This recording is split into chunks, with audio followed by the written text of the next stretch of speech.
সকাম কর্মের বন্ধন। তাই ৯ নম্বর শ্লোকে অনুবাদে কি বলছেন যে ত্রিগুণাত্মিকা জরা প্রকৃতি দুই পুরাদ্য নামক বসবাস যজ্ঞ কালের অভিজ্ঞতার পরম ব্রহ্ম।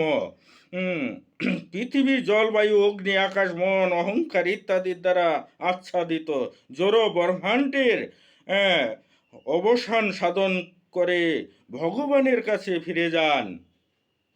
তাৎপর্যে শ্রীল স্বামী পুরো সুন্দরভাবে ব্যাখ্যা করেছেন যে ভগবদ গীতাতেও সনাতন শব্দটির মাধ্যমে সেই একই অর্থ ব্যক্ত করা হয়েছে। এই জড় জগৎ ব্যাকৃত বা পরিবর্তনশীল এবং অবশেষে তার প্রলয় হয়।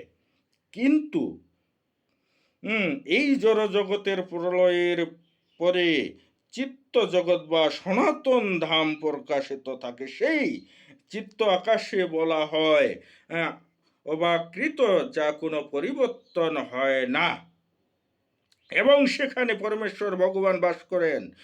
কাল প্রভাবে জড় ব্রহ্মাণ্ডে শাসন করার পর বর্মাতা সংহার করে ভগবত ধামে প্রবেশ করার অভিলাষ করেন। অন্যরাও তখন তার সঙ্গে সেখানে প্রবেশ করেন।